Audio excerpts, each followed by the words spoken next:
ठीक है, तो आज का हमारा जो टॉपिक है वो है आपका role of micronutrients for healthy living. Now आप सब लोग डेफिनेटली एमवे के साथ जुड़े हुए हैं, हेल्थ के साथ जुड़े हुए हैं, तो आपको ये तो समझ में आ ही गया होगा कि माइक्रो न्यूट्रिएंट्स हैं क्या। लेकिन फिर से मैं एक बार जानकारी के लिए समझा देती हूँ कि जब भी हम न्यूट्रिएंट्स को विभाजित करते हैं, वो बेसिकली हम दो भागों में विभाजित करते हैं, micro nutrients and macro nutrients. Now macro nutrients का मतलब ये है कि जिसकी क्वांटिटी हमें थोड़ी ज्यादा मात्रा में चाहिए, और ये बेसिकली हमारे एनर्जी सोर्स की तरह काम करते हैं।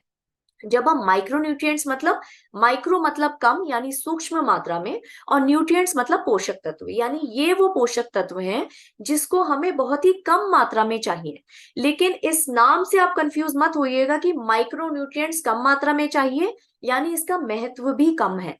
बिल्कुल भी नहीं, इसका महत्व उतना ही है जितना आपके मैक्रोन्यूट्रिएंट्स। इनफैक्ट आप इसको ऐसे समझिए कि आप अपना प्रोटीन, फैट्स, कार्बोहाइड्रेट्स खा रहे हैं, लेकिन उसका मेटाबॉलिज्म यानी वो आपके बॉडी तक तब तक नहीं पहुंच पाएगा जब तक आप उसको माइक्रो न्यूट्रिएंट्स का साथ नहीं देंगे। तो ये बहुत इंपॉर्टेंट हो जाता है माइक्रो न्यूट्रिएंट्स का सही मात्रा में, एक संतुलित मात्रा में आपकी बॉडी में होना। इसको आप एक एग्जाम्पल से आप इस तरह से समझ सकते हैं कि मान लीजिए आपने कोई भी आप रेसिपी बना रहे हैं, कोई भी आप डिश बना रहे हैं, मान लीजिए आप राजमा ही बना रहे हैं या छोला ही बना रहे हैं, और आपने सबसे अच्छे ऑर्गेनिक आपने जो है राजमा लिया, उसके बाद आपने सबसे अच्छा तेल इस्तेमाल किया, आपने वेसल सबसे अच्छा इस्तेमाल किया और सारी चीजें की, लेकिन आप उसमें मसाले डालना भूल गए। मसालों की क्वांटिटी बहुत सूक्ष्म मात्रा में चाहिए, लेकिन वही बात है कि वो मसाले अगर आप नहीं डालेंगे, मान लीजिए नमक ही नहीं डालेंगे, तो वो आपकी डिश को या तो बना सकता है या बिगाड़ सकता है। तो माइक्रो न्यूट्रिएंट्स उन मसालों की तरह हैं जो आपकी डिश के लिए बहुत जरूरी है, जिसके लिए जिसके बिना आपकी एक अच्छी से अच्छी डिश भी जो है स्वादिष्ट नहीं होगी या खाने लायक नहीं बनेगी। आप इसको एक और एग्जाम्पल से अगर आप समझना चाहिए चाहे कि आप ये समझिए कि आपने एक मकान तो बना लिया लेकिन उसका इंटीरियर डेकोरेशन नहीं किया। यानी आपकी चार दीवारी तो बन गई लेकिन उसमें कोई पेंटिंग नहीं है, उसमें किसी भी तरह का कोई फर्नीचर नहीं रखा है, उसमें किसी तरह की कोई इंटीरियर डेकोरेशन नहीं हुआ है, तो सोचिए वो मकान रहने लायक नहीं होगा, राइट। तो माइक्रो न्यूट्रिएंट उस तरह के जो है उस तरह के पोषक तत्व है जिसकी जो है आपकी बॉडी को बहुत कम मात्रा में जरूरत है, बहुत बट बहुत जरूरी है इसको कंटिन्यूअसली, इसको डेली बेसिस पे लेते रहना। तो अगर हम इसकी इंपॉर्टेंस की, महत्व की बात करें तो थोड़ा सा हम इसको ये समझेंगे कि भारत के परिप्रेक्ष्य में इसका जो है क्या ये कितना हमारी जनसंख्या को प्रभावित कर रहा है।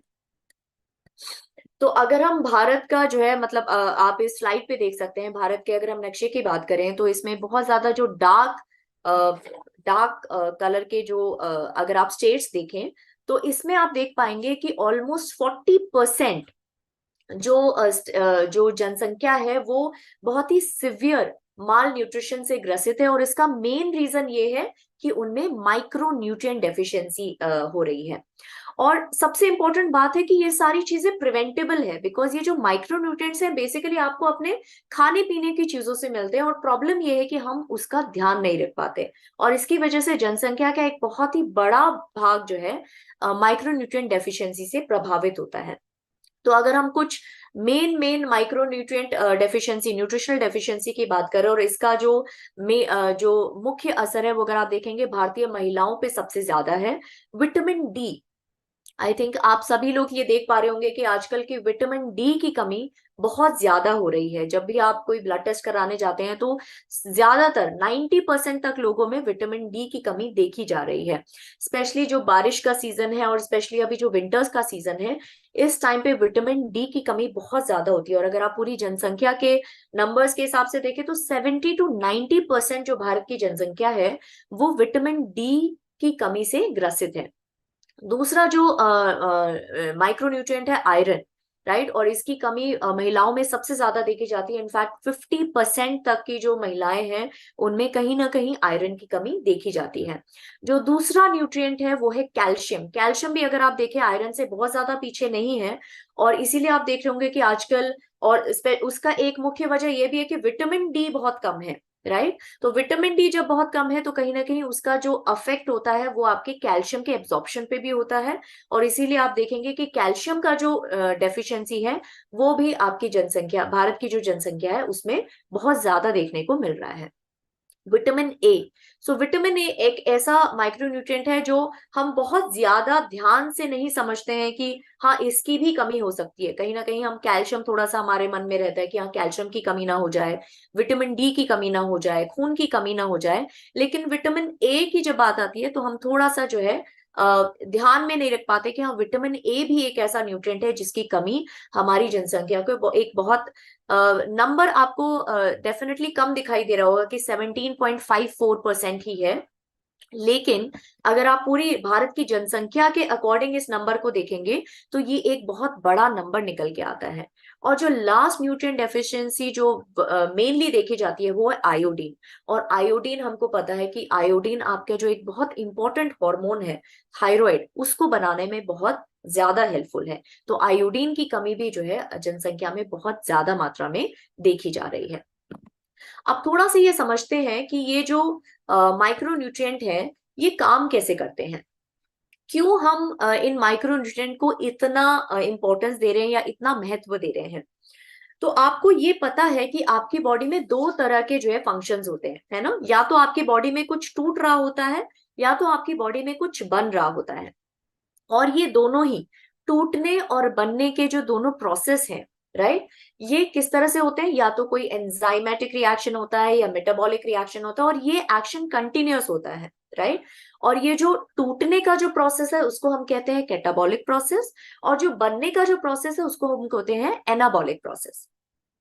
और इन दोनों ही प्रोसेस में कहीं ना कहीं ये जो विटामिन्स और मिनरल्स है इनका एक बहुत ही महत्वपूर्ण रोल है, राइट। कैसे, अगर आप ये देखेंगे इनमें से किसी भी तरह के किसी भी एक्शन को शुरू करने के लिए, इनिशिएट करने के लिए आपको एंजाइम की जरूरत होती है। लेकिन उस एंजाइम को एक्टिवेट करने के लिए आपको इन माइक्रो न्यूट्रिएंट्स की जरूरत होती है। अब अगर आप स्लाइड पे देखेंगे तो आपको ये जो ब्लू कलर का स्ट्रक्चर है ये दिखाई दे रहा है। ये बेसिकली एक एंजाइम का स्ट्रक्चर है, राइट। और इसमें आपको एक ट्राइंगुलर जो है खांचा दिखाई दे रहा है और एक रेक्टेंगुलर खांचा दिखाई दे रहा है। अभी इस अवस्था में जो है आपका जो एंजाइम है वो इनएक्टिवेटेड कंडीशन में है, राइट। अब आपको ये दिखाई दे रहा है कि एक कोएंजाइम जो एक ट्राइएंगुलर स्ट्रक्चर में है वो आपके इस एंजाइमेटिक स्ट्रक्चर से अटैच हो गया है। ये कोएंजाइम है क्या, ये कोई भी जो वाइटामिन्स है जब आपके एंजाइम के साथ जुड़ते हैं उसको हम कोएंजाइम कहते हैं, यानी एंजाइम का साथ देने वाले। को मतलब साथ, एंजाइम मतलब एंजाइम। तो जो भी विटामिन्स एंजाइम के साथ जुड़ के उसके एक्टिवेट होने में उसका साथ देते हैं उसको हम कहते हैं कोएंजाइम। तो जैसे ही ये जो ट्राइंगुलर स्ट्रक्चर है यानी जो कोएंजाइम है वो आपके एंजाइमेटिक स्ट्रक्चर से जुड़ता है तो क्या हो गया, आपका जो एंजाइम है वो एक्टिवेट हो गया। आप इसको ऐसे समझिए कि आपका जो एंजाइम है वो है एक ताला और आपका जो कोएंजाइम है वो है उसकी स्पेसिफिक चाबी, राइट। तो जब तक ये चाबी आपके इस ताले के साथ अटैच नहीं होगी वो ताला खुलेगा नहीं। ताला खुलेगा नहीं है मतलब आपका कोई भी एंजाइमेटिक रिएक्शन या मेटाबॉलिक रिएक्शन नहीं होगा। तो अगर आप तीसरे पिक्चर में आप जाएंगे तो अब यहाँ पे जुड़ गया है सबस्ट्रेट। सबस्ट्रेट क्या है, सबस्ट्रेट वो ऐसी चीज है जिसपे एक्चुअली एंजाइम को काम करना है, राइट।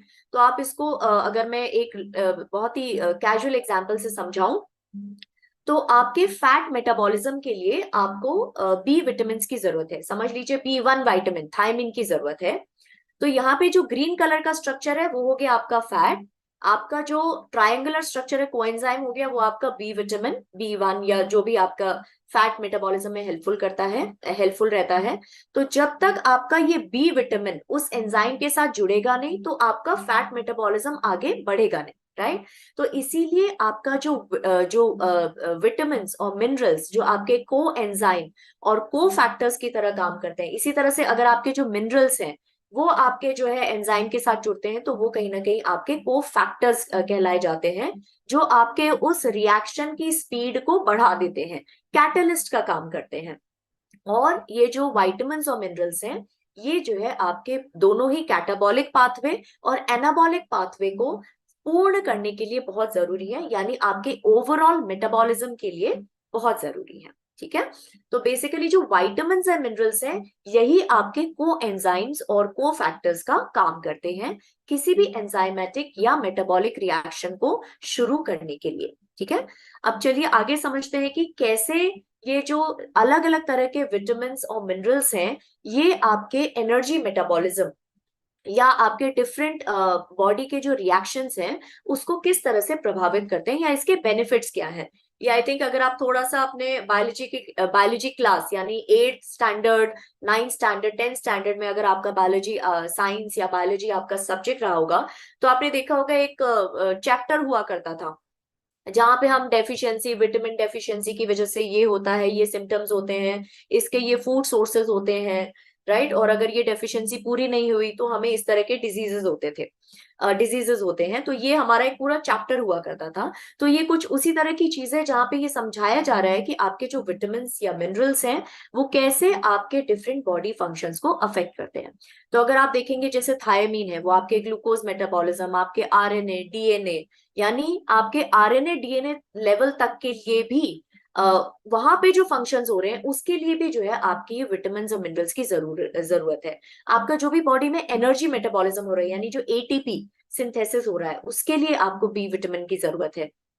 आप अगर देखेंगे जितने भी बी विटामिन है जिसको हम कहते हैं कि आपके मेटाबॉलिज्म के लिए जरूरी है, तो आप यहाँ पे ये देख पा रहे हैं चार्ट में कि जो आपके जितने भी बी विटामिन है वो किसी ना किसी मेटाबॉलिज्म में आपको हेल्पफुल है। वो भले ही आपका ग्लूकोज मेटाबॉलिज्म है, कार्बोहाइड्रेट मेटाबॉलिज्म है, फैट मेटाबॉलिज्म है, प्रोटीन मेटाबॉलिज्म है।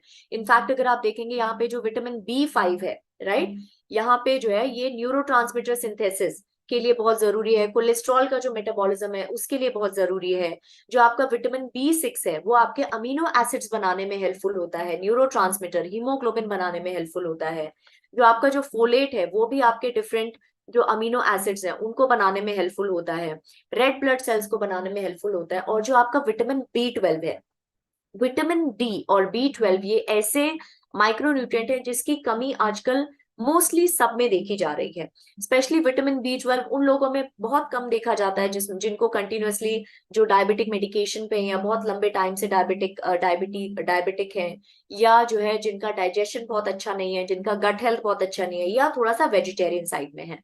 तो अगर आपने बहुत टाइम से अपना विटामिन डी बी 12 नहीं कराया है तो आप डेफिनेटली करवा भी सकते हैं, ये जानने के लिए, ताकि इन 60 दिनों में न केवल आप अपने वेट रिलेटेड चैलेंजेस को पूरा कर सकें, इनफैक्ट आप अपने हेल्थ रिलेटेड चैलेंजेस को भी पूरा कर सकें। अगर आप देखेंगे यहाँ पे विटामिन बी 12 आपके मेनली जो नर्व्स हैं, नर्व सेल्स हैं, उसको बहुत जो है प्रोटेक्शन का काम करता है। उसके साथ जो फैट और प्रोटीन को जो तोड़ने का काम करता है, वो आपका विटामिन बी 12 हेल्पफुल है। और साथ में जो आपके आरबीसीज हैं उसको बनाने में हेल्प करता है। अब आते हैं हम मिनरल्स के बारे में। तो सबसे पहला जो है वो है आयोडीन। आयोडीन आपको बहुत बहुत कम मात्रा में चाहिए, बहुत कम मात्रा में, लेकिन इसका इम्पैक्ट आपके मेटाबॉलिज्म में बहुत ज्यादा है। क्यों? क्योंकि आयोडीन की जो कमी है वो आयोडीन बेसिकली आपके जो थायराइड हार्मोन है उसको उसके बनने में हेल्पफुल होते हैं, राइट। और ये जो थायराइड हार्मोन है ये बेसिकली आपके 60% मेटाबॉलिज्म को अफेक्ट करता है। तो सोचिए एक छोटे से आयोडीन की कमी की वजह से आपका थायराइड हार्मोन अफेक्ट हो रहा है, और उस थायराइड हार्मोन की वजह से आपका 60% मेटाबॉलिज्म अफेक्ट हो रहा है, राइट। तो हम ये डेफिनेटली नहीं चाहेंगे, और इसीलिए कोशिश कीजिए आयोडीन रिच फूड खाने की। मैंगनीज की जब हम बात करें तो आपके कोलेस्ट्रॉल मेटाबॉलिज्म, वो बोन फॉर्मेशन, इन सारी चीजों में हेल्पफुल है। जब हम सल्फर की बात करते हैं तो सल्फर अगेन हम बहुत ज्यादा कभी भी ध्यान नहीं देते, लेकिन सल्फर सल्फर आपके कुछ अमीनो एसिड्स हैं जैसे सिस्टीन या मेथियोनिन, उसके स्ट्रक्चर में हेल्पफुल होता है। साथ में जो है जो आपके विटामिन जैसे थायमीन और बायोटिन, उसके भी एक बहुत ही इंपॉर्टेंट कंपोनेंट है। जब हम क्रोमियम की बात करते हैं, अगेन ये बहुत ही कम मात्रा में चाहिए, लेकिन अगेन ये आपके जो है शुगर पे एक बहुत बड़ा इम्पैक्ट डालता है, राइट। ये आपके जो पुअर ब्लड शुगर कंट्रोल है वो कहीं ना कहीं क्रोमियम डेफिशिएंसी की वजह से भी हो सकता है, राइट। तो ये आपके जो है कार्बोहाइड्रेट, फैट्स और प्रोटीन मेटाबॉलिज्म में हेल्पफुल है। मोलिब्डेनम अगेन आपके जो है अमीनो एसिड्स, डीएनए, आरएनए, इनके सिंथेसिस में हेल्पफुल है। तो यहाँ पे हमने ये समझा कि कैसे जो है आपके डिफरेंट माइक्रोन्यूट्रिएंट एक्चुअली बहुत बड़े बड़े काम करते हैं, चाहिए हमको थोड़े से, लेकिन काम ये बड़े करते हैं, राइट। तो अब जो है अब हम एक एक करके इसकी बात करते हैं। कुछ माइक्रोन्यूट्रिएंट्स ऐसे हैं जिसकी हम एक एक करके बात करेंगे। तो सबसे पहले आता है विटामिन डी, जो हमारी जनसंख्या के ऑलमोस्ट 70 to 90% तक अफेक्ट कर रहा था, राइट। तो अगर आप यहाँ पे देखें, ये मैं अगर आपको यहाँ पे दिखाऊं कि ये जो ग्रीन कलर की लाइन है, ये बेसिकली विटामिन डी को दिखा रही है, राइट। तो ये जो है 60 से धीरे धीरे अगर हम 10 की तरफ आ रहे हैं, इसका मतलब ये अपने ऑप्टिमम लेवल से धीरे धीरे कम की तरफ आ रही है। और अगर आप यहाँ पे इस एक्सिस पे देखें तो यहाँ पे कुछ चीजें दिखाई दे रही हैं, जैसे आपका जो बीएमआई है वो दिखाई दे रहा है, आपका जो वेस्ट सर्कमफेरेंस है वो दिखाई दे रहा है, और इधर की अगर हम बात करें तो आपका जो डायबिटीज है और मेटाबॉलिक सिंड्रोम है वो दिखाई दे रहा है। तो अगर आप इस कंडीशन में देखें, जहां पे आपका विटामिन डी जैसे ही 30 से नीचे आ रहा है, वैसे ही अगर आप देखेंगे कि आपका बीएमआई भी बढ़ रहा है, आपका वेस्ट सर्कमफेरेंस बढ़ने की हायर साइड पे जा रहा है, आपका जो डायबिटीज है वो हायर साइड पे जा रहा है, और आपका जो मेटाबॉलिक सिंड्रोम होने का जो रिस्क है वो भी हायर साइड पे जा रहा है। तो अगर हम इस ग्राफ को थोड़ा सा एक सिंपल लैंग्वेज में समझने की कोशिश करें, कि जैसे जैसे कहीं ना कहीं आपका विटामिन डी का आपके डायबिटीज, आपके ओबेसिटी, आपके मेटाबॉलिक सिंड्रोम और आपके बोन हेल्थ से डायरेक्ट कनेक्शन है, जैसे जैसे आपका विटामिन डी कम हो रहा है, वैसे वैसे आपका बीएमआई बढ़ रहा है, आपका वेस्ट सर्कमफेरेंस बढ़ रहा है, जिसका मतलब आपका ओबेसिटी बढ़ रही है। जैसे जैसे विटामिन डी कम हो रहा है, आपका जो है डायबिटीज होने का रिस्क बढ़ जा रहा है। और वो क्यों बढ़ रहा है? बिकॉज विटामिन डी आपके जो बीटा सेल्स हैं, जहां से एक्चुअली इंसुलिन सिक्रीट होता है, जो आपके पैंक्रियास के जो बीटा सेल्स हैं, उसके फंक्शंस को कम करता है। आपके जो इंसुलिन रेजिस्टेंस है उसको बढ़ाता है, यानी आपके सेल्स की जो इंसुलिन के प्रति जो संवेदनशीलता है यानी सेंसिटिविटी है, उसको कम करता है, यानी रेजिस्ट करने लगता है। उसके अलावा जो है इन्फ्लेमेशन को बढ़ाता है। जब इन्फ्लेमेशन को बढ़ाता है तो आपका डायबिटीज, ओबेसिटी, मेटाबॉलिक सिंड्रोम, ये सारी चीजें होने का रिस्क बढ़ जाता है। और साथ में हमें पता है कि विटामिन डी का डायरेक्ट आपकी बोन हेल्थ से कहीं ना कहीं डायरेक्ट कनेक्शन है। यानी अगर आपका विटामिन डी कम है, आपका कैल्शियम एब्जॉर्प्शन कम रहेगा, और वो आपको ऑस्टियोपोरोसिस और ऑस्टियोमेलेशिया जैसी कंडीशंस तक ले जा सकता है, जहां पे आपकी बोन हेल्थ बहुत कमजोर हो जाएगी और आपको किसी भी तरह की एक्सरसाइज वगैरह करने का मन नहीं करेगा। तो मान लीजिए आपका इंसुलिन रेजिस्टेंस ज्यादा हो रहा है, आपकी ओबेसिटी ज्यादा है, और आपकी जो है बोन्स भी बहुत ज्यादा जो है वीक हो गई हैं, तो ओवरऑल कहीं ना कहीं ये आपको वेट चैलेंजेस डेफिनेटली देने लगेगा। तो ये तो हो गई आपके विटामिन डी की बात। अब आता है जो नेक्स्ट विटामिन है, विटामिन बी 12। जैसे मैं कहती हूँ विटामिन डी और बी 12, ये दोनों ऐसे माइक्रोन्यूट्रिएंट है जो अभी हमारी जो भारत की जनसंख्या है उसको बहुत मेजर तरीके से प्रभावित कर रहा है। तो जब हम विटामिन बी 12 की बात करें, वो हमें कैसे, हमारे इस healthy weight healthy living journey को कैसे प्रभावित करेगा? तो विटामिन बी 12 बेसिकली एक को फैक्टर का काम करता है, किसको बनाने के लिए? आपके जो न्यूरो हैं, जैसे जो आपका डोपामिन है और आपका जो सेरोटोनिन है। नाउ ये जो दो हार्मोन है, इसके बारे में हम कई बार बात कर चुके हैं। ये जो डोपामिन और सेरोटोनिन है, ये आपके हैप्पी हार्मोन्स है, यानी आपके जो प्लेजर गिविंग हार्मोन्स है, राइट। अब अगर आपकी विटामिन बी 12 की कमी काफी लंबे टाइम तक रहती है तो क्या होगा? ये न्यूरोट्रांसमीटर की डेफिशिएंसी होने लगेगी, यानी इसका जो बनने का जो प्रोसेस है वो अफेक्ट होने लगेगा, जिसकी वजह से न्यूरोट्रांसमीटर डेफिशिएंसीज होंगी इन दोनों न्यूरोट्रांसमीटर की स्पेसिफिकली। तो इसके अपने सिम्टम्स तो है ही हैं, लेकिन इन दोनों न्यूरोट्रांसमीटर की डेफिशिएंसी की वजह से एक जो मेजर सिम्टम है वो है आपका क्रेविंग्स बढ़ जाती है, राइट। आपको बहुत ज्यादा भूख लगने लगती है, आपको बहुत ज्यादा क्रेविंग्स होने लगती है, और साथ में ही आपके मेंटल हेल्थ को भी प्रभावित करता है, यानी आप डिप्रेशन की तरफ जाने लगते हैं, आपका मूड स्विंग्स होने लगता है। तो इन दोनों सिम्टम्स की वजह से क्या होगा? जब आपका हंगर बढ़ने लगेगा, आपका जो क्रेविंग्स है, अनकंट्रोल्ड क्रेविंग्स होंगी, तो आप जो भी खा रहे हैं, आपकी क्रेविंग्स अनकंट्रोल्ड हो जाएंगी। आप क्वांटिटी और क्वालिटी आप क्या खा रहे हैं उस पे आपका कंट्रोल नहीं रहेगा। और जब आपको मूड स्विंग्स या डिप्रेशन होगा तो क्या होगा, आपका एक्सरसाइज करने का मन नहीं करेगा या आपको कुछ हेल्दी बनाकर खाने का मन नहीं करेगा। और इसकी वजह से क्या होगा, ऑटोमेटिकली इनडायरेक्टली कहीं ना कहीं आपका जो वेट है वो प्रभावित होगा। और विटामिन बी 12 की कमी की वजह से और क्या होता है, आपको बहुत ज्यादा थकान लगती है और बहुत ज्यादा नींद से संबंधित परेशानियां भी होने लगती हैं।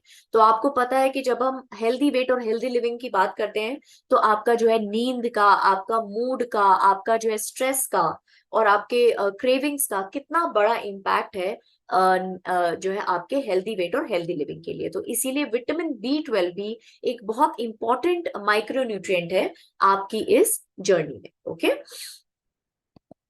अब हम आगे जो है जो विटामिन की बात करेंगे, आप कनेक्ट भी नहीं कर पाएंगे कहीं ना कहीं।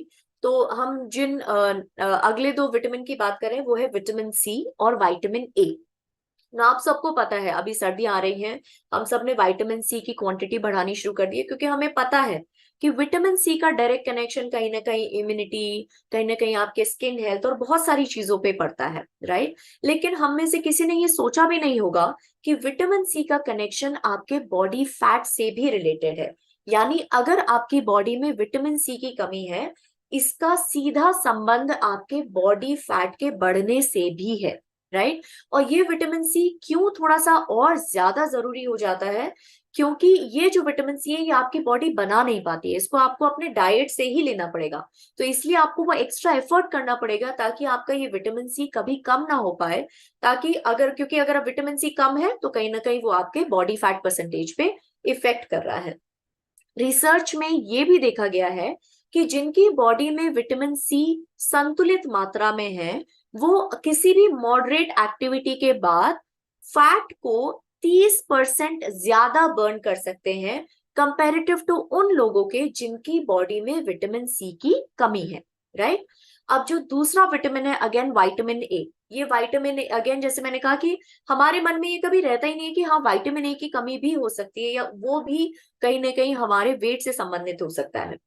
तो विटामिन ए हमको पता है कि बहुत ही अच्छा एंटीऑक्सीडेंट है, स्किन के लिए बहुत अच्छा है, आईज के लिए बहुत अच्छा है, राइट। लेकिन अभी जो रीसेंट रिसर्च है उसके हिसाब से इसका संबंध आपके जो है बॉडी फैट रेगुलेशन से भी देखा गया है। ये देखा गया है कि आपका जो आपकी बॉडी में अगर विटामिन ए की कमी है, वो आपके बॉडी फैट परसेंटेज को बढ़ा सकता है। इनफैक्ट ये वाइसे वर्सा भी हो सकता है कि अगर आपकी बॉडी में फैट परसेंटेज ज्यादा है तो क्या होगा, बिकॉज विटामिन ए क्या है, फैट सोल्यूबल विटामिन है। तो क्या हो सकता है कि अगर आपकी बॉडी में फैट परसेंटेज ज्यादा है तो विटामिन ए क्योंकि फैट में घुलनशील है तो उसकी कमी हो सकती है, राइट। और उसकी कमी होगी तो वो ऑटोमेटिकली फिर से क्या करेगा, आपके बॉडी फैट परसेंटेज को बढ़ा सकता है। तो ये वाइसे वर्सा है। और अगर आप इसका भारत की जनसंख्या पे असर देखेंगे नंबर्स के हिसाब से, तो दिखने में ये नंबर डेफिनेटली कम दिखाई दे रहा है। बट अगेन जैसे मैंने कहा कि अगर पूरी जनसंख्या के परिप्रेक्ष्य में अगर आप देखेंगे तो ये नंबर फिर भी काफी बड़ा निकल के आता है। तो ये तो हो गई हमारे विटामिन की मेजरली बात। अब हम बात करते हैं आयरन की, right. So iron and calcium हमने देखा कि बहुत जरूरी है बहुत सारी हमारी बॉडी की एक्टिविटीज के लिए, बट इसका कनेक्शन क्या है आपके वेट से, तो ये आज हम समझेंगे। तो जब हम आयरन की बात करते हैं तो जो नेशनल फैमिली हेल्थ सर्वे है, जो अपना सर्वे हर 5 साल में करता है, उनके सर्वे के अनुसार इंडिया में जो आयरन डेफिशिएंसी का जो ग्राफ है वो कंटिन्यूअसली बढ़ रहा है।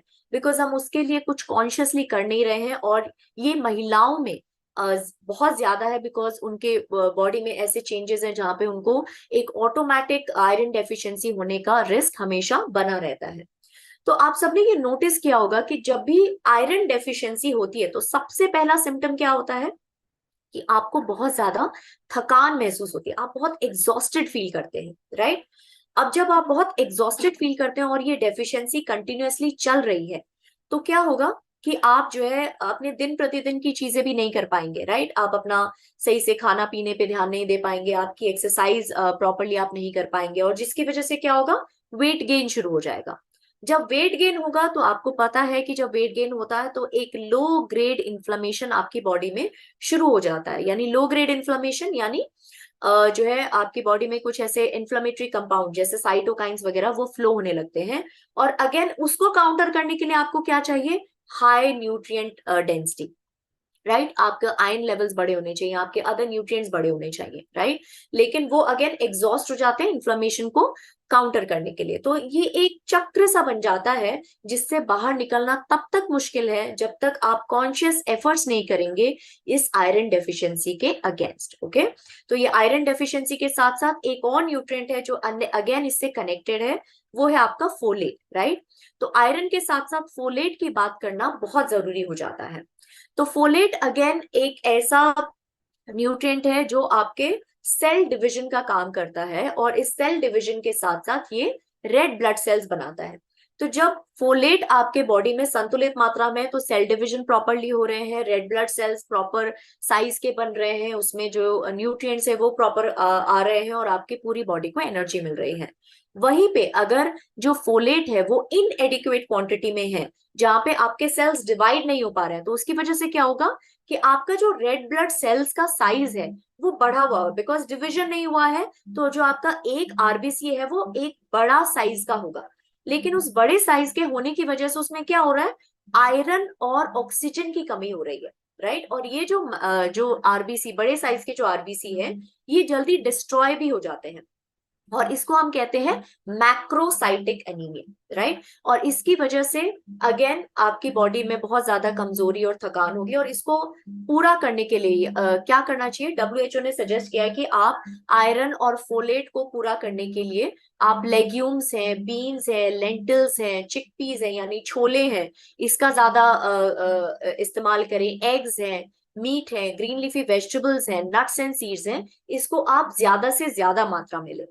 एक और चीज जो आपके आयरन एब्जॉर्प्शन को अफेक्ट करती है वो है कि किसके साथ लेना चाहिए और किसके साथ नहीं लेना चाहिए। तो हम सबको पता है कि जब भी हम आयरन रिच फूड लेते हैं तो हम ये भी कोशिश करते हैं कि आपका जो विटामिन सी है वो आप सही मात्रा में लें, बिकॉज विटामिन सी की प्रेजेंस में आपका जो आयरन का एब्जॉर्प्शन है वो आपका प्रॉपर हो पाएगा, राइट। तो इसीलिए हम जैसे जनरली जो पोहा एक बहुत ही आयरन रिच फूड है, उसके साथ हम डेफिनेटली लेमन जरूर स्क्वीज करते हैं। लेकिन एक और गलती हम साथ में क्या करते हैं कि पोहे को लेमन के साथ स्क्वीज करके और साथ में क्या लिया हमने, या तो चाय लिया या कॉफी लिया, जो आप अगेन उसके एब्जॉर्प्शन को कम कर देता है, बिकॉज जो चाय और कॉफी में जो फ्लेवोनॉइड्स हैं वो आपके आयरन एब्जॉर्प्शन को हिंडर करते हैं। तो थोड़ा सा अपना डेफिनेटली गैप बना के रखें, जब भी आप जो कुछ आयरन रिच फूड ले रहे हैं तो अपना टी और कॉफी में थोड़ा सा गैप बना के रखें, ताकि वो आपके आयरन के एब्जॉर्प्शन को ब्लॉक ना करे।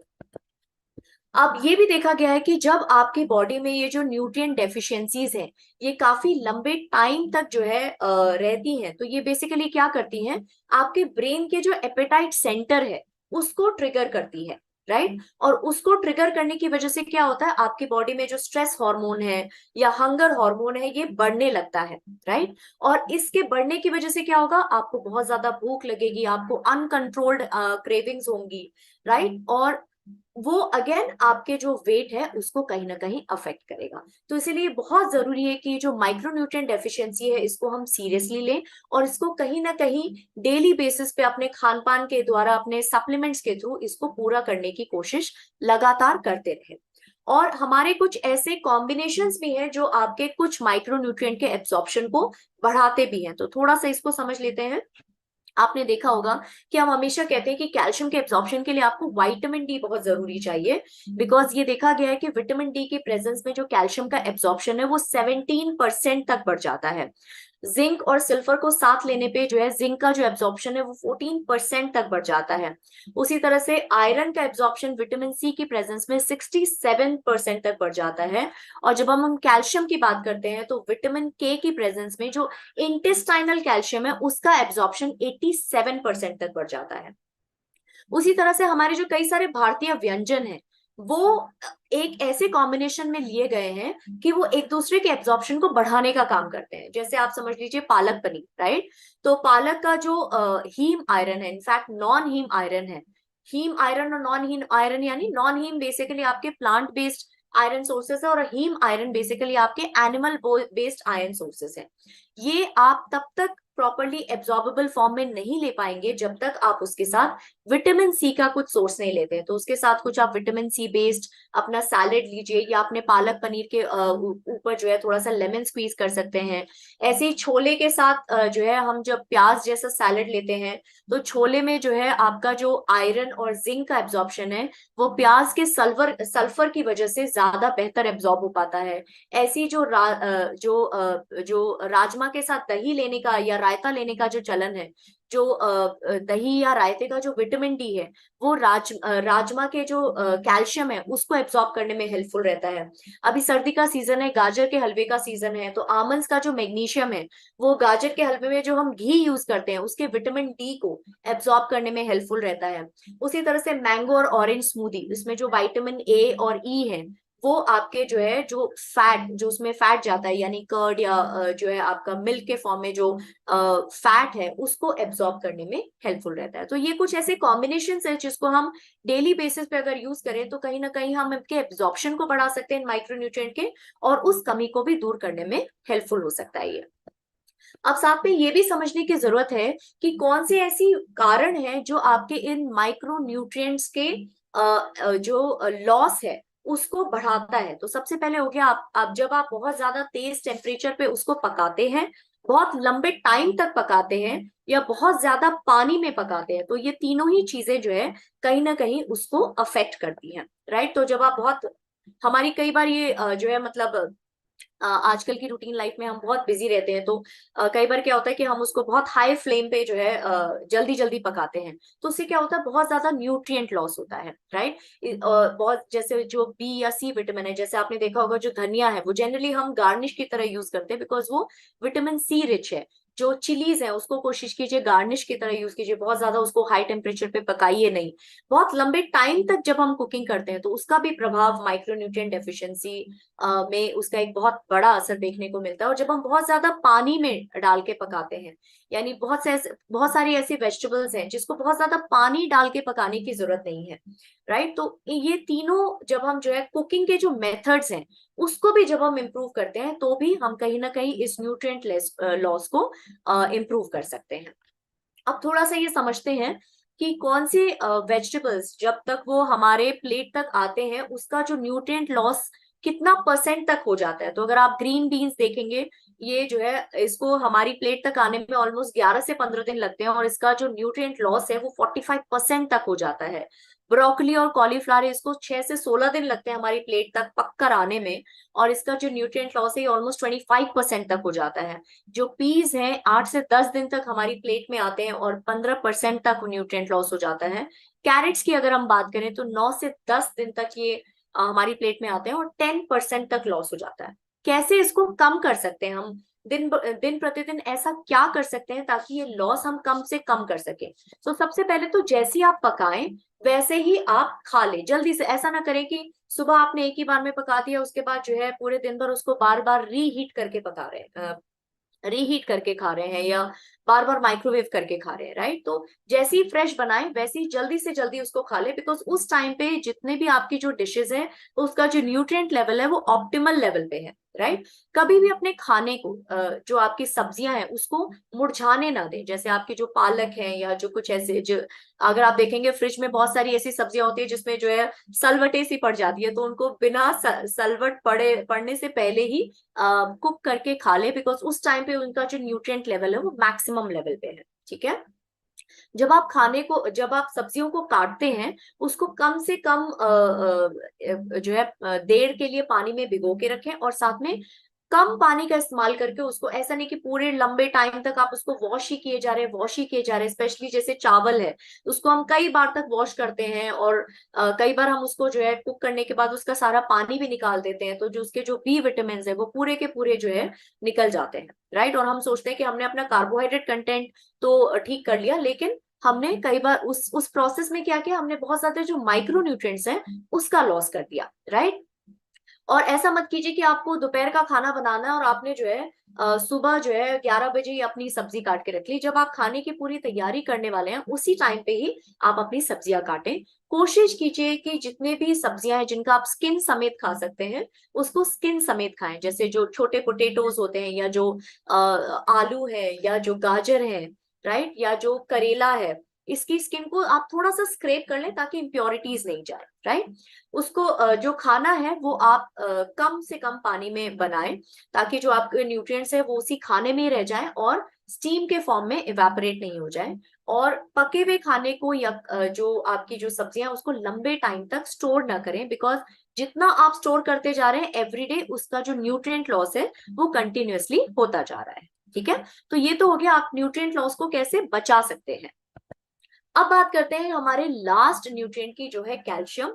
तो as per obesity research general 2013 के हिसाब से एक शोध में ये तथ्य सामने आया कि जो जिनकी भी डाइट कैल्शियम या डेयरी प्रोडक्ट्स में जो हाई होती है वो कहीं ना कहीं कम वजन से संबंधित है। यानी जिनका भी डाइट दूध और दूध की बनी हुई चीजों से जो है और कैल्शियम रिच फूड में ज्यादा है, उनका वजन हमेशा थोड़ा कम की तरफ रहने में ज्यादा हेल्पफुल रहता है। इसी तरह से एक और स्टडी थी जो महिलाओं पे बेसिकली की गई थी, Asia Pacific journal of clinical nutrition में ये स्टडी का असेसमेंट सामने आया था, जहां पे महिलाओं पे एक साल की जो है वेट लॉस ट्रायल हुआ था, जहां पे वो 18 से 25 साल की महिलाएं थी।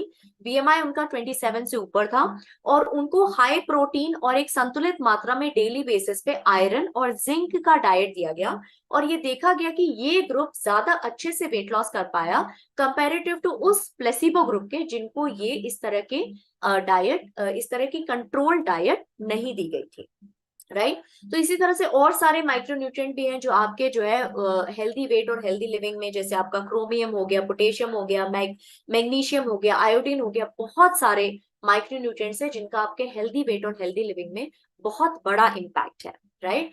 तो कोशिश कीजिए कि आप जो